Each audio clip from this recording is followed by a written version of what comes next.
Hello warriors, मिनिटांची तयारी तासापेक्षा भारीच्या पुढच्या भागामध्ये म्हणजेच भाग 15 मध्ये तुम्हा सर्वांचं खूप खूप स्वागत आहे।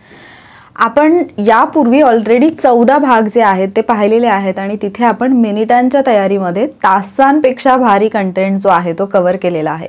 सो तुम्ही जर यापूर्वीचे पार्ट्स पाहिले नसतील तर ते नक्की पाहून घ्या, कारण ते तुमच्या एक्झामच्या दृष्टीने फार जास्त महत्त्वाचे आहेत।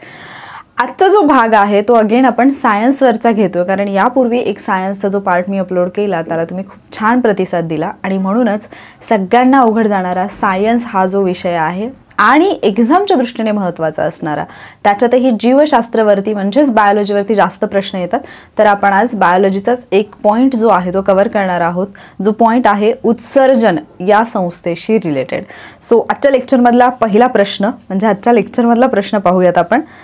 खालीलपैकी सर्वाधिक विषारी उत्सर्जित पदार्थ कोणता आहे? तर आपल्या शरीरातून किंवा सजीवांच्या शरीरातून जे काही उत्सर्जित पदार्थ बाहेर टाकले जातात त्यापैकी सर्वात विषारी पदार्थ कोणता असं विचारलेलं आहे। अमोनिया, युरिया, युरिक ॲसिड आणि ग्वानिन हे 4 पदार्थ दिलेले आहेत, जे की बेसिकली मुख्य पदार्थ आहेत जे उत्सर्जित केले जातात।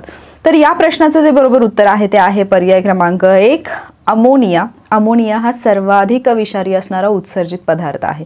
आता आपण हे सगळे पदार्थ किंवा यांच्याबद्दलची माहिती तर घेणार आहोत, त्यापूर्वी आपण उत्सर्जन म्हणजे काय हे जर थोडक्यात समजून घ्यायचं म्हटलं तर आपल्या शरीरामध्ये, सजीवांच्या शरीरामध्ये, पेशींमध्ये काही सतत जैव रासायनिक क्रिया ज्या आहेत त्या घडत असतात, बरोबर? कारण आपण इतकं सगळं अन्न खातो, हवा आतमध्ये घेतो, पाणी पितो, जेवढं काही आपल्या शरीरामध्ये जाते, तर त्या जैव रासायनिक क्रिया ज्या आहेत त्या घडत असतात आणि मग पेशी ज्या असतात त्या काय करतात, आपल्या शरीराला नको असणारे काही घातक पदार्थ सुद्धा त्यामध्ये तयार करत असतात या प्रक्रियांमध्ये। आणि मग हे पेशींद्वारे, सेलद्वारे तयार झालेले जे काही घातक पदार्थ असतात, जे आपल्या शरीराला आवश्यक नसतात मात्र शरीरासाठी घातक सुद्धा असतात, ते पदार्थ शरीराबाहेर टाकले जातात, यालाच आपण उत्सर्जन असं म्हणतो। मात्र ज्या वेळेला हे उत्सर्जित पदार्थ किंवा घातक पदार्थ असतात हे जर शरीरामध्ये साचून राहिले, जर ते बाहेरच नाही पडले, तर याच्यामुळे आपल्या शरीराला तर धोका होऊच शकतो, पण कधी कधी याच्यामुळे मृत्यू सुद्धा संभवतो। त्यामुळे उत्सर्जन ही एक अतिशय महत्त्वाची क्रिया आहे आपल्या शरीराच्या बाबतीत किंवा सजीवांच्या शरीराच्या बाबतीत घडणारी। मग ज्यावेळेला उत्सर्जन केलं जातं तर सजीव जे असतात ते काय करतात, मुख्यतः नत्रयुक्त पदार्थ जे असतात म्हणजेच नायट्रोजन, तर ते पदार्थ जे असतात ते उत्सर्जित करत असतात। मेनली नत्रयुक्त पदार्थ जे आहेत ते उत्सर्जित केले जातात। आता याच्यामध्ये काही प्रमुख पदार्थ आहेत जे जनरली उत्सर्जित केले जातात सजीवांद्वारे, त्याच्यापैकी एक आहे अमोनिया, देन युरिया, त्याच्यानंतर युरिक ॲसिड आणि ग्वानिन।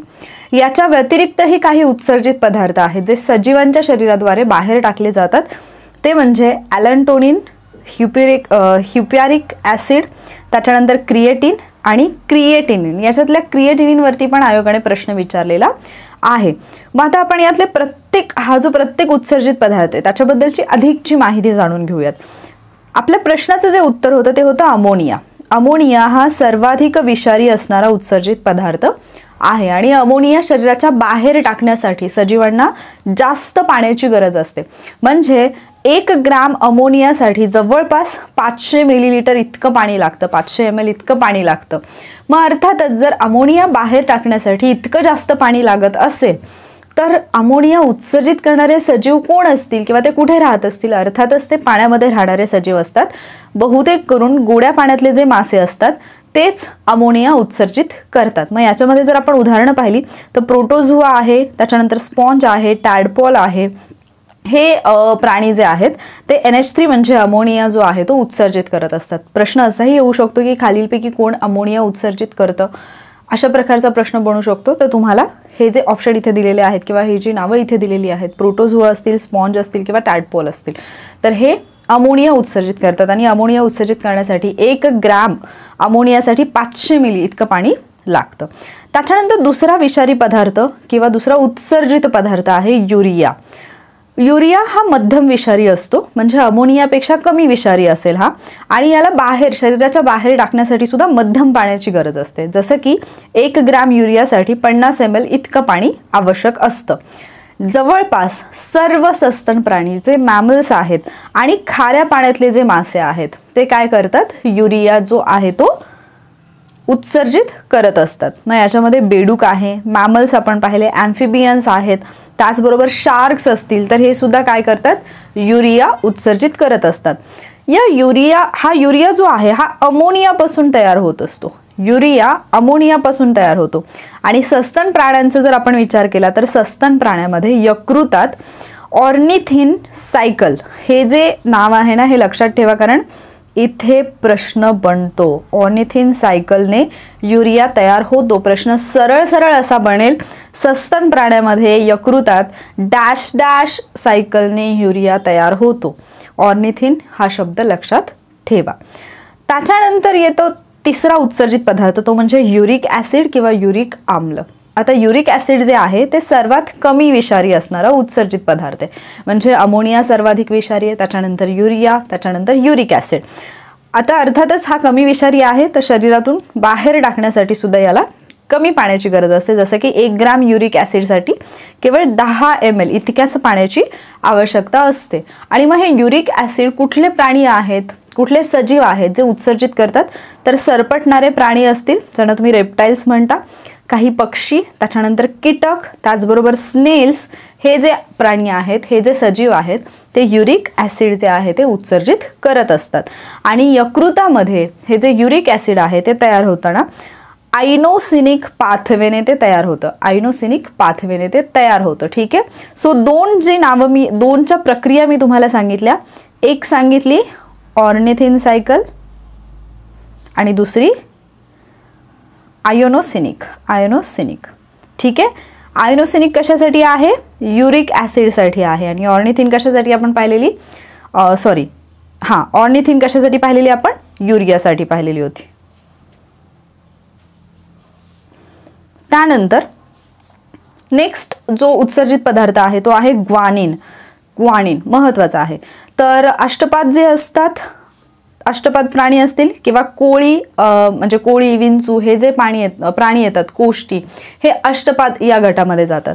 म्हणजे थोडक्यात ज्यांना 8 पाय आहेत असं आपण म्हणू शकतो. तर कोळी, विंचू हे जे प्राणी आहेत तर हे ग्वानिन उत्सर्जित करतात. ग्वानिन हा विषारी पदार्थ उत्सर्जित करतात. आता हा जो ग्वानिन आहे, जे प्राणी, जे सजीव ग्वानिन उत्सर्जित करतात त्यांना आपण ग्वानोटेलिक ॲनिमल्स असं म्हणतो. आणि त्याच्यामध्ये पेंग्विन्स सुद्धा येतात. सो पेंग्विन्स विचारले जाऊ शकतात किंवा तुम्हाला अष्टपाद म्हणजे कोळी, विंचू हे प्राणी विचारले जाऊ शकतात. किंवा तुम्हाला सरळ असा प्रश्न येऊ शकतो की ग्वानोटेलिक ॲनिमल्स खालीलपैकी कोण आहेत आणि कोण नाहीत, तर हे तुम्हाला माहिती असायला पाहिजेत. तर हे 4 प्रमुख उत्सर्जित पदार्थ होते.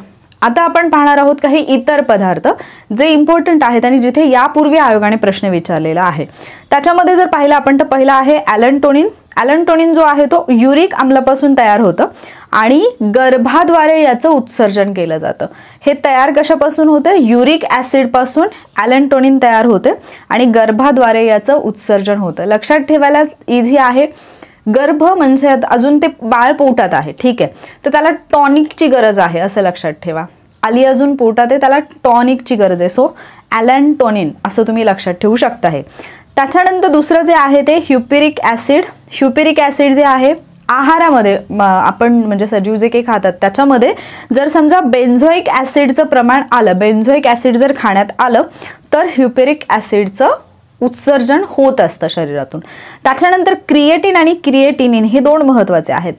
क्रिएटिन जो आहे ना हा स्नायूमध्ये असणारा एक उपयोगी अमायनो ॲसिड आहे. ठीक आहे. अमायनो आम्ल ज्याला आपण म्हणतो, अमायनो ॲसिड जे आहे आपल्या स्नायूंमध्ये असणारं हे एक उपयोगी असणारं क्रिएटिन हे एक अमायनो ॲसिड आहे. मात्र भ्रूण जे असतं किंवा गर्भवती स्त्री जी आहे ते हा पदार्थ उत्सर्जित करत असतात. सो लक्षात ठेवायला सोपं आहे.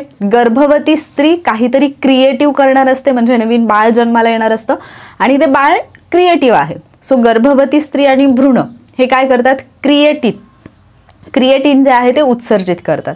आणि त्याच्यानंतर येतं क्रिएटिनिन. क्रिएटिनिन जे आहे ते ज्यावेळेला क्रिएटिनचं चयापचय होतं, या क्रिएटिनचं चयापचय होतं, त्या क्रिएटिनच्या चयापचयातून क्रिएटिनिन हा उत्सर्जित पदार्थ तयार होत असतो. तर इथे प्रश्न येऊन गेलेला आहे आयोगाचा.